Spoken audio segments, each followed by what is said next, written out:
질득의 정신으로 대상을 포착한 선비화가 윤두서. 그의 관심과 시선은 조선 화단의 기념비적인 작품을 낳게 하는데요. 바로 서민들의 일상을 화폭에 담기 시작한 것입니다. 그것도 사대부나 고관대작이 아닌 서민 여성들을 화폭에 담은 것입니다.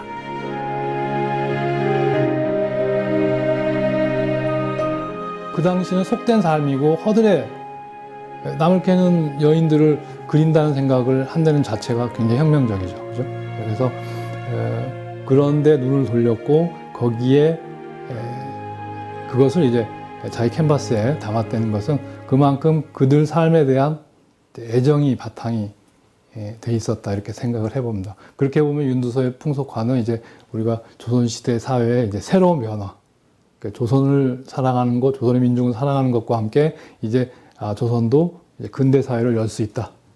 이런 출발점으로 삼을 만하다. 조선시대에 이 서민이 주인공으로 등장한 그림은 이 그림이 최초의 그림이 아닌가 그렇게 알려져 있고요. 그래서 이 그림이 이제 그런 그 미술사적인 의미가 깊은 그림입니다. 그래서 물론 그 뒤 배경 사는 약간 그 관념적인 그런 관습적인 그런 표현이 남아있긴 하지만은 이게 그 우리가 정말 그 시골의 농촌에서 그 당시에 볼 수 있는 그런 사람을 주인공으로 해서 그랬다는 점에서 한국 최초의 풍속가로서 그런 의미가 있다고 생각합니다.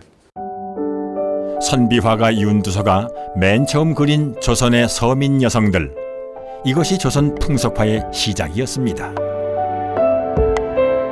막 나무를 캐려는 여인과 힘든 어깨를 풀려는 듯 몸을 일으킨 여인의 모습, 여기에는 현대의 시각으로는 볼 수 없는 의미가 담겨 있습니다. 나물 캐는 아낙네들을 그림의 주인공을 삼았다. 이런 것은 오늘날 우리들의 눈으로 보면 아주 평범한 것일 수가 있지만 그 당시의 사회상으로 보면 있을 수가 없는 것이었습니다. 그런 점에서 공제는 정말 대단한 그런 혁명적인 생각을 가지고 있었던 것이죠. 상공업이 성장하고 있었지만 노비가 물건처럼 거래되던 신분 계급 사회. 허드렛 일을 하는 여인을 화폭에 담은 아버지의 열린 생각은 아들 대에 와서 더 넓어지고 과감해집니다.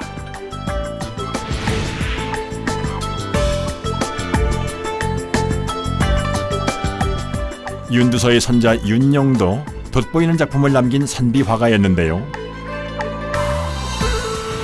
윤용이 그린 이 그림 역시 대를 이어 발전하는 양상을 보입니다.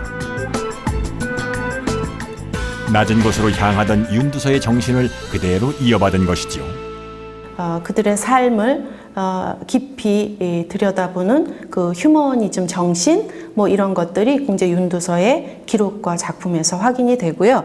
그러한 정신과 인식 또는 표현 경향이 윤덕희, 윤용에 걸쳐서 하나의 가학 또는 가법으로 이어지고 있는 것입니다. 이런 그림, 우연히 나온 것이 아니었습니다. 공제 윤두서는 가난하고 힘없는 서민들에게 깊은 애정과 따뜻한 시선을 갖고 있었습니다.